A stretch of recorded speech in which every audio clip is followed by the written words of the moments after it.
Friends, शुरू करते हैं आज की हमारी कहानी दर्द से मोहब्बत तक का सफ़र भाग 14। साथ ही अगर कहानी पसंद आ रही है तो वीडियो को लाइक करें और मेरे चैनल ढेर सारी कहानियाँ को सब्सक्राइब कर लें। तो आइए शुरू करते हैं। देव ऑफिस पहुंचता है और काव्या को अपने कैबिन में बुलवाता है तो उसे पता चलता है कि आज काव्या ऑफिस आई ही नहीं है। देव काव्या को फोन करता है पर काव्या उसका फोन भी नहीं उठाती। फिर देव आकाश को अपने कैबिन में बुलाता है। आकाश डरते हुए देव के कैबिन में आता है। उसको लगता है कि शायद काव्या ने देव को सब कुछ बता दिया है, इसीलिए देव उसको अपने कैबिन में बुला रहा है। आकाश डरते डरते देव के कैबिन में जाता है। गुड मॉर्निंग सर, आपने बुलाया मुझे? गुड मॉर्निंग आकाश। देव की नज़र आकाश के हाथ पर बंधी बैंडेज पर जाती है। अरे आकाश, ये तुम्हारे हाथ में क्या हुआ? आकाश हड़बड़ाते हुए कहता है, वो सर मैं घर पर फिसल गया था, इसीलिए चोट लग गई। आकाश की जान में जान आ जाती है कि काव्या ने देव को अभी तक कुछ नहीं बताया, क्योंकि अभी आकाश को इस कंपनी में आने का अपना मकसद पूरा करने के लिए कुछ और दिन इस ऑफिस में रहना था। ओह अच्छा, ध्यान रखो अपना। हाँ, तो मैंने तुमको ये पूछने के लिए बुलाया था कि आज काव्या क्यों नहीं आई। तुमको कल कुछ बताया था काव्या ने कि वो आज नहीं आएगी। सर, मुझे तो इस बार में काव्या मैम ने कुछ नहीं बताया कि वो आज नहीं आने वाली है, जबकि कल तो वो पार्टी से भी जल्दी ही चली गई थी। आकाश झूठ बोल जाता है और उसके चेहरे पर एक कुटिल मुस्कान आ जाती है। अच्छा, मुझे भी उसने कुछ नहीं बताया। चलो कोई बात नहीं, शायद कोई जरूरी काम होगा काव्या को, इसीलिए लीव ली होगी। अच्छा, एक काम करो, काव्या के कैबिन से मुझे मिस्टर आहूजा वाली फाइल ला कर दो, और अब जब काव्या आज नहीं आ रही है तो वो प्रेजेंटेशन आज तुम दोगे। Okay sir. आकाश देव के कैबिन से चला जाता है। आकाश के जाने के बाद देव फिर से काव्या को फोन करता है, पर काव्या अभी भी उसका फोन नहीं उठाती। देव को अब काव्या की चिंता होने लगती है। राधिका अपने घर पहुंचती है और फ्रेश होकर वहां से सीधा देव के ऑफिस के लिए निकल जाती है। देव के ऑफिस में पहुंचकर वो पियन से देव का कैबिन पूछती है और फिर देव के कैबिन का डोर नॉक करती है। देव किसी फाइल में बिजी था। वो सोचता है शायद आकाश है। कम इन आकाश, तुम फाइल यहीं रख दो, मैं चेक कर लूँगा, और प्रेजेंटेशन की तैयारी करो। मैं 15 मिनट में तुमसे और इस प्रोजेक्ट की पूरी टीम से कॉन्फ्रेंस रूम में मिलता हूँ। आकाश का नाम सुनकर राधिका को गुस्सा आ जाता है, पर वो अपने गुस्से पर कंट्रोल करते हुए कहती है, हेलो देव, मैं आकाश नहीं राधिका हूँ। देव राधिका को इस वक्त ऑफिस में देखकर चौंक जाता है। ओह सॉरी राधिका, मैंने सोचा आकाश है। I am really sorry. तुम खड़ी क्यों हो, बैठो ना। राधिका बैठते हुए कहती है, इट्स ओके देव, तुम कैसे हो? मैं अच्छा हूँ, तुम कैसी हो? और काव्या कहाँ है? आज मैं उसे सुबह से फोन कर रहा हूँ, मैसेज कर रहा हूँ, पर वो ना तो मेरा फोन पिक कर रही है और ना ही मेरे मैसेजेस का कोई रिप्लाई कर रही है। काव्या ठीक तो है ना? हाँ, काव्या बिल्कुल ठीक है। राधिका एक सटीक जवाब देती है। तो वो आज ऑफिस क्यों नहीं आई? अरे मैं तो बात ही करता रह गया। तुम पहली बार हमारे ऑफिस आई हो, तुम क्या लोगी, चाय या कॉफी? नहीं देव, मुझे कुछ नहीं चाहिए, मैं तो बस तुमको ये देने आई थी। राधिका देव को काव्या का दिया हुआ एनवलप देते हुए कहती है, ये क्या है राधिका? देव राधिका से एनवलप लेते हुए कहता है, खुद ही देख लो, ये काव्या ने तुमको देने के लिए कहा है। क्या काव्या ने दिया है?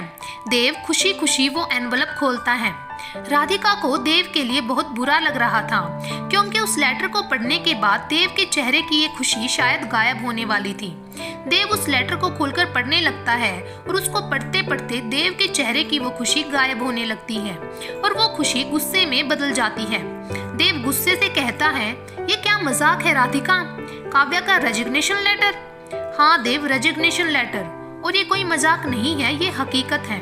काव्या अब यहाँ काम नहीं करना चाहती। पर क्यों राधिका, ऐसा क्या हो गया है जो अब वो यहाँ काम नहीं करना चाहती? तुम उसको अभी फोन करो, मुझे उससे अभी बात करनी है। तुम फोन करो काव्या को। नहीं देव, अब वो तुम्हारा फोन भी नहीं उठाएगी। राधिका अपने चेहरे पर बिना कोई भाव लाए कहती है। पर क्यों राधिका, ऐसा क्या हो गया जो काव्या ना ऑफिस आना चाहती है और ना मेरा फोन उठा रही है? मुझसे कोई गलती हो गई है क्या? मुझे बताओ तो, हुआ क्या है? देव थोड़ा जोर से बोलता है। नहीं देव, तुमसे कोई गलती नहीं हुई है। गलत तो सिर्फ हालात हैं। बस तुम इतना जान लो कि अब काव्या ना तुमसे मिलना चाहती है और ना ही तुमसे बात करना चाहती है। वो बस इतना चाहती है कि तुम उसका ये रेजिग्नेशन लेटर एक्सेप्ट कर लो। प्लीज। नहीं करूंगा मैं रेजिग्नेशन लेटर एक्सेप्ट। जब तक वो खुद यहाँ आकर मुझको इस रेजिग्नेशन का कारण नहीं बताती, तब तक मैं ये एक्सेप्ट नहीं करूंगा, फिर चाहे कुछ भी हो जाए। देव गुस्से से कहता है। राधिका खड़ी होती है और देव से कहती है, देव ये रेजिग्नेशन लेटर एक्सेप्ट कर लो प्लीज। इसमें ही तुम्हारी और काव्या दोनों की भलाई है। कैसे राधिका, मैं वही तो पूछ रहा हूँ, कैसे? कल शाम तक तो सब कुछ ठीक था, काव्या ने मुझसे बात भी की, और अब ये सीधा रिजाइन क्यों? मैं यही तो जानना चाहता हूँ, ऐसा क्या हो गया जो काव्या मुझसे बात करने को भी तैयार नहीं है? मुझे नहीं पता देव, बस मैं इतना जानती हूँ कि अगर तुम काव्या को खुश देखना चाहते हो तो उससे दूर रहना, वरना कहीं ये ना हो कि काव्या यहाँ से हमेशा के लिए ही दूर चली जाए। इतना सुनते ही अपने आप ही देव की आंखों में आंसू आ जाते हैं और वो मानो गिड़गिड़ाते हुए राधिका से कहता है, राधिका प्लीज मुझे मेरी गलती तो बता दो, मेरी गलती क्या है जो काव्या मुझे इतनी बड़ी सजा दे रही है? देव को इस तरह देखकर राधिका की आंखें भी नम हो जाती हैं। देव, मैं तुमको बस इतना बता सकती हूँ कि काव्या जो भी कर रही है सिर्फ तुम्हारी भलाई के लिए कर रही है। इतना कहकर राधिका देव के कैबिन से बाहर आ जाती है, क्योंकि अब वो देव के और सवालों के जवाब नहीं दे सकती थी। राधिका जैसे ही देव के कैबिन से बाहर निकलती है, वो आकाश से टकरा जाती है, जिससे उसकी नजरें उसकी आई कार्ड पर पड़ती हैं, जिसमें उसका नाम लिखा होता है। सॉरी मैम, वो मैंने आपको देखा नहीं। देखा तो तूने खुद को भी नहीं है कि तू कितना बड़ा कमीना है। राधिका धीरे से कहती है। सॉरी मैम, आपने कुछ कहा? नहीं, मैंने कुछ नहीं कहा। राधिका बनावटी हंसी हंसते हुए कहती है। अच्छा, तो आप हैं मिस्टर आकाश। आपके बारे में मैंने बहुत कुछ सुना है कि आप बहुत ही घटिया, बेशरम और बदतमीज किस्म के इंसान हैं। आकाश राधिका को उंगली दिखाते हुए कहता है, एक्सक्यूज मी मैम, आप क्या बोल रही हैं? मैं कुछ बोल नहीं रहा हूँ, इसका ये मतलब नहीं है कि आप कुछ भी बोलती जाएंगी।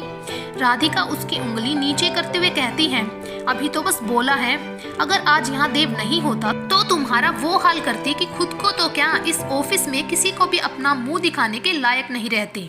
और हाँ, अपनी ये गंदी शक्ल मुझे फिर कभी मत दिखाना, वरना तब मैं तुम्हारी इस गंदी शक्ल को और गंदा करने से खुद को रोक नहीं पाऊंगी, समझे? इतना कहकर राधिका वहां से चली जाती है। आकाश गुस्से से अपना हाथ दीवार पर मारता है और कहता है, देख लूंगा इसको भी। पर फिर उसके चेहरे पर एक कुटिल मुस्कान आ जाती है। पर मेरी काव्या बहुत समझदार है और वो मुझको कितना अच्छे से समझती भी है। वो खुद ही देव से दूर हो गई, क्योंकि अगर वो खुद उस देव से दूर ना होती तो मैं उस देव का क्या हाल करता, वो शायद समझ गई है। उसके सपने तो खत्म होते ही उसकी कंपनी को भी मैं बर्बाद करके रख देता, क्योंकि मेरी काव्या के करीब जो भी आएगा मैं उसको बर्बाद कर दूंगा, क्योंकि काव्या सिर्फ मेरी है। आकाश बेशर्मी से हंसते हुए कहता है। आकाश ने कैबिन से निकलते वक्त ही राधिका को देव के कैबिन की तरफ जाता देख लिया था और उसको डर था कि कहीं राधिका देव को सब कुछ बताने तो नहीं आई है, क्योंकि आकाश जानता था कि राधिका काव्या की दोस्त है। इसीलिए वो वहीं कैबिन के बाहर खड़े होकर देव और राधिका की सारी बातें सुन रहा था। वहीं देव को तो मानो कुछ समझ ही नहीं आ रहा था कि ये क्या हो गया। वो पागलों की तरह काव्या को फोन करने में लगा था, पर काव्या उसका फोन ही नहीं उठा रही थी। देव गुस्से में अपना फोन पटक देता है और अपनी चेयर पर पीछे की तरफ सिर लगाकर बैठ जाता है। ऐसा क्या हो गया काव्या कि तुमने बिना कुछ बोले मुझे खुद से दूर रहने की इतनी बड़ी सजा दे दी? इतना सोचते सोचते देव की आंख से आंसू टपक जाता है।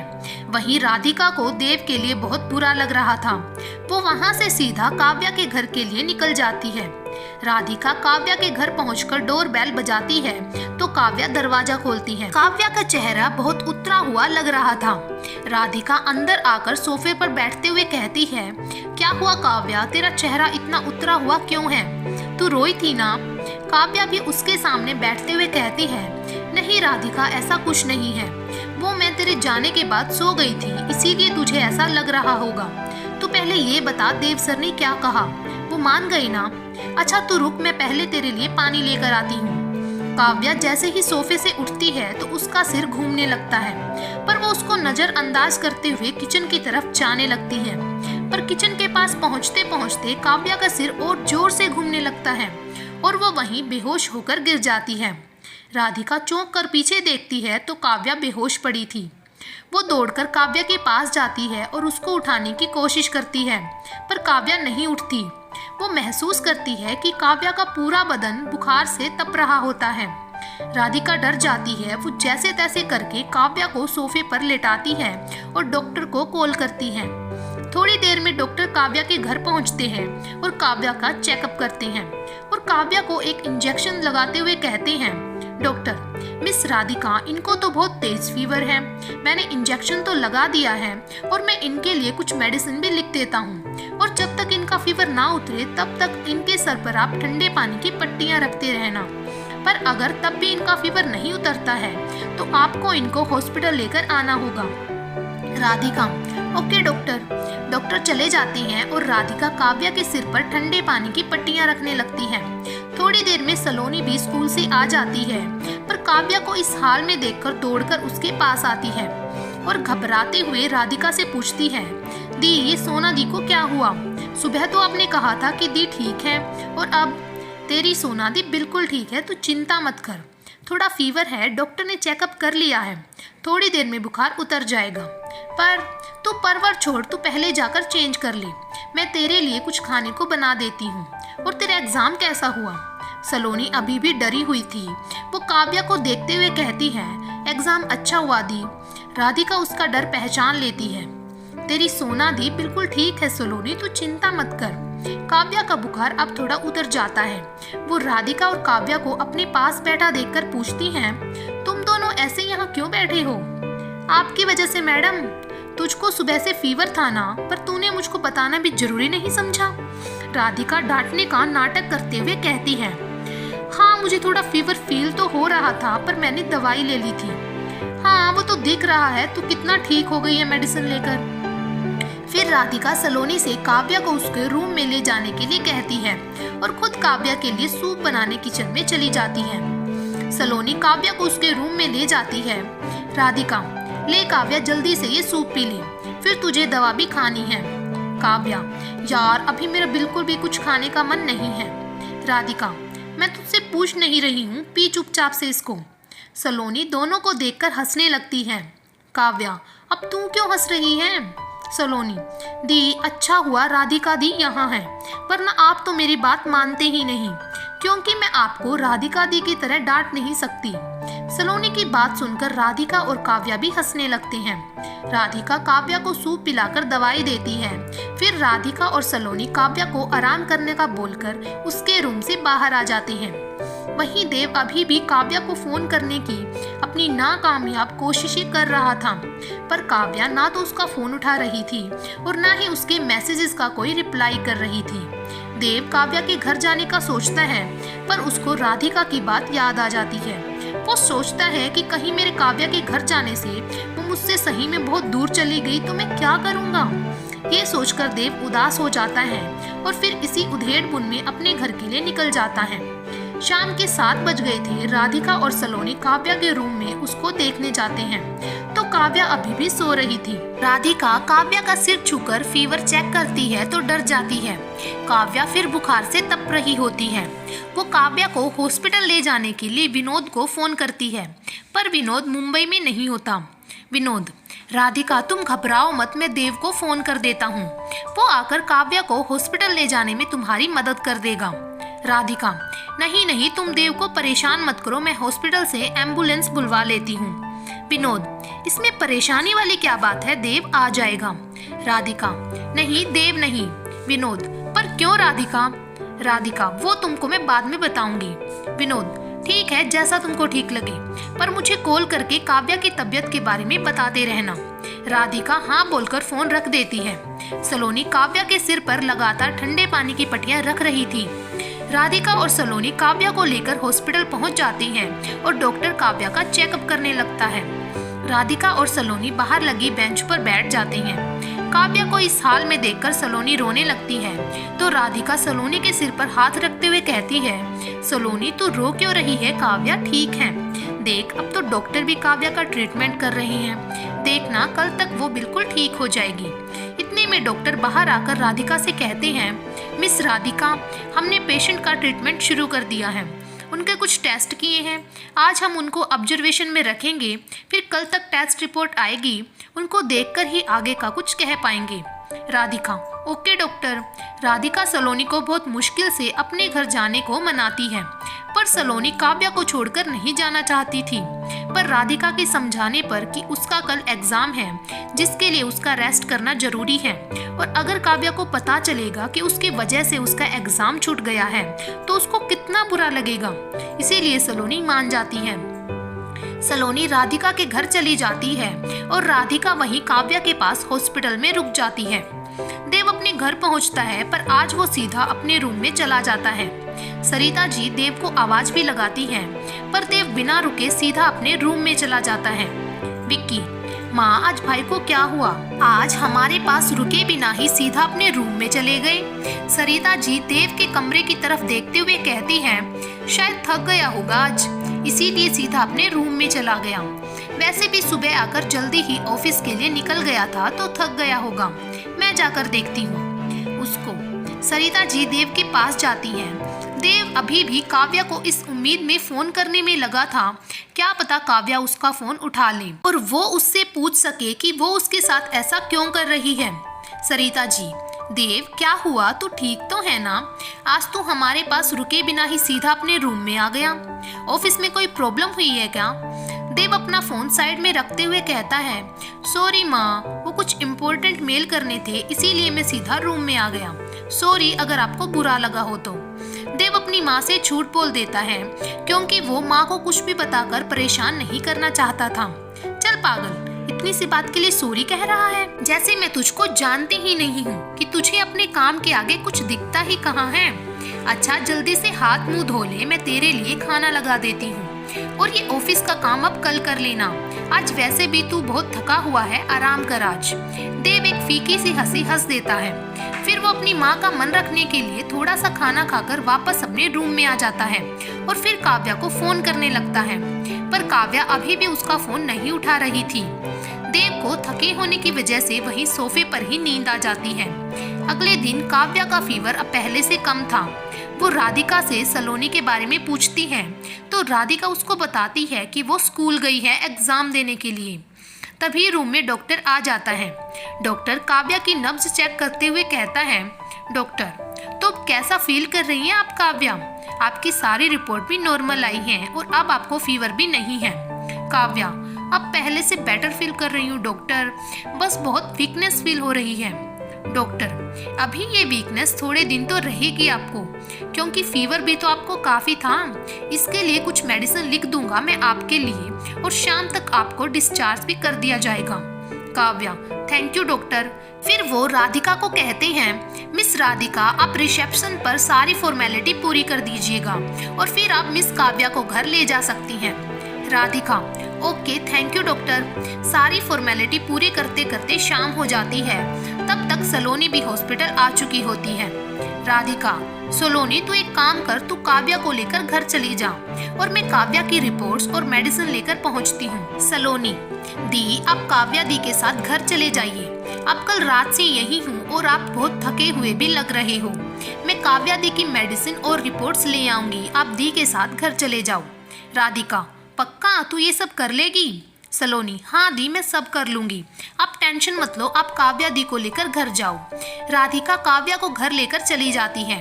आज देव बेमन से ऑफिस में काम कर रहा था, क्योंकि वो जिस वजह से ऑफिस आना चाहता था अब वो वजह ही नहीं थी। देव अपना जरूरी काम करके ऑफिस से घर के लिए निकल जाता है। राधिका काव्या को घर ले आती है और उसको रूम में आराम करने का कहकर खुद फ्रेश होने चली जाती है। राधिका भी कुछ दिन काव्या को अकेले नहीं छोड़ना चाहती थी, क्योंकि सलोनी भी अभी छोटी थी और उसका अकेले काव्या का ध्यान रखना भी पॉसिबल नहीं था। और राधिका की मम्मी भी कुछ दिन उसे काव्या के पास रहकर उसका ध्यान रखने को कहती हैं। फिर वो विनोद को कॉल करके बताती हैं कि अब काव्या पहले से ठीक है। देव अपनी माँ के पास बैठकर चाय पी रहा था और अभी भी काव्या से फोन पर बात करने की नाकामयाब कोशिश कर रहा था कि तभी विक्की उनके पास दौड़कर आते हुए कहता है। विक्की हांफते हुए कहता है, माँ आपको पता है? सरिता जी, क्या पता है? जब तक तू बताएगा नहीं तब तक कैसे पता चलेगा? और तू कहाँ से भागते हुए आ रहा है जो इतना हाफ रहा है? ले पहले तू पानी पी। विक्की पानी पीता है। माँ, मुझे अभी सिटी हॉस्पिटल के पास सलोनी मिली थी। सलोनी का नाम सुनकर जो देव अभी तक फोन में लगा था वो फोन साइड में रख देता है और विक्की की पूरी बात सुने बिना ही बीच में बोल पड़ता है। सलोनी सिटी हॉस्पिटल में क्या कर रही थी? वो ठीक तो है ना? विक्की: अरे भाई, सलोनी तो ठीक है पर काव्या ठीक नहीं है। देव चौंकते हुए कहता है, क्या हुआ काव्या को? जल्दी बोल विक्की, क्या हुआ काव्या को? विक्की: भाई मुझे पहले बोलने तो दो, तभी तो बता पाऊंगा। अभी मैं जब कॉलेज से आ रहा था तो मुझे सलोनी सिटी हॉस्पिटल के बाहर ऑटो का वेट करते हुए दिखाई दी, तो मैं उसके पास रुक गया। तो मैंने उससे हॉस्पिटल आने की वजह पूछी। तब उसने मुझे बताया कि काव्या दी की तबीयत बहुत खराब हो गई थी, जिसकी वजह से उनको हॉस्पिटल में एडमिट करना पड़ा, पर अब वो ठीक हैं और घर चली गई हैं। वो उनकी रिपोर्ट्स और मेडिसिन लेकर घर जा रही थी। सरिता जी: क्या काव्या की इतनी तबीयत खराब हो गई और उसने हमको बताया भी नहीं? और सिटी हॉस्पिटल तो यहाँ से बहुत पास है, फिर भी उसने हमें नहीं बताया। शायद उसने हमें इतना पराया कर दिया है कि अब वो अपने दर्द में भी हमें शामिल नहीं करना चाहती। ये बोलते हुए देव के चेहरे पर कोई भाव नहीं थे। सरिता जी: मतलब तू क्या कह रहा है देव? मैं कुछ समझी नहीं। देव: कुछ नहीं माँ, देव को आज बहुत दुख पहुंचा था कि काव्या ने उसको अपने से इतना दूर कर दिया था कि वो अपना दर्द भी उसके साथ नहीं बांटना चाहती थी। ये सोचते हुए देव की आंख भर जाती है। सरिता जी: ये सब छोड़ विक्की, तू जल्दी से गाड़ी निकाल, हम अभी काव्या के घर जाएंगे। विक्की: जी माँ कहकर बाहर चला जाता है। देव भी काव्या से मिलना चाहता था और काव्या से पूछना चाहता था कि वो किस बात के लिए उसको इतनी बड़ी सजा दे रही है। देव, विक्की और सरिता जी तीनों काव्या के घर के लिए निकल जाते हैं कि तभी देव के पास एक फोन आता है। देव फोन उठाता है और फोन पर बात करने के बाद देव गुस्से से फोन रख देता है। तीनों काव्या के घर पहुंचते हैं। काव्या के घर की डोरबेल बजती है। राधिका नीचे ही होती है। राधिका सोचती है कि इस वक्त कौन हो सकता है, क्योंकि सलोनी भी घर पहुंच चुकी होती है।